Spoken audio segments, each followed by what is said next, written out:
ফের কুয়াশার চোখ রাঙানি বাতিল হওয়ার পথে পঞ্চম টি-20 ম্যাচও। বন্ধুরা, আপনারা যদি দেখতে চান তাহলে ভিডিওটি শেষ অবধি দেখতে হবে, চ্যানেলটিকে সাবস্ক্রাইব করে এক লাইক দিতে হবে এবং নোটিফিকেশন বেল আইকন দাবাতে হবে। আর কিছুক্ষণের মধ্যে শুরু হতে চলেছে ভারত বনাম দক্ষিণ আফ্রিকা পঞ্চম টি-20 ম্যাচ। এবার এই দুটো দল সিরিজের পঞ্চম তথা অন্তিম ম্যাচে খেলতে নামবে শুক্রবার 19 ডিসেম্বর আহমেদাবাদের নরেন্দ্র মোদী স্টেডিয়ামে। এই ম্যাচে আয়োজন করা হয়েছে। চতুর্থ ম্যাচ বাতিল হওয়ার পর ভারতীয় ক্রিকেট সমর্থকদের মনে প্রশ্ন উঠতে শুরু করেছে, ঘন কুয়াশার কারণে আহমেদাবাদের ম্যাচও বাতিল হয়ে যাবে না তো? এই পরিস্থিতিতে আসুন পঞ্চম টি-20 ম্যাচের ওয়েদার আপডেট নিয়ে আলোচনা করা যাক। কুয়াশার কারণে বাতিল হয়েছিল চতুর্থ টি-20 ম্যাচ।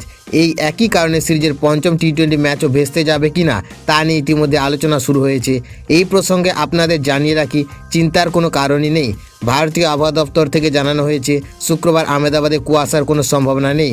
আকাশ একেবারে পরিষ্কার থাকবে, তাপমাত্রা 15 থেকে 30 ডিগ্রি সেলসিয়াসের মধ্যে ঘোরাফেরা করবে, অর্থাৎ আবহাওয়া একসাথে দুর্দান্ত থাকবে। সেক্ষেত্রে নির্বিঘ্নে গোটা ম্যাচ উপভোগ করা যাবে।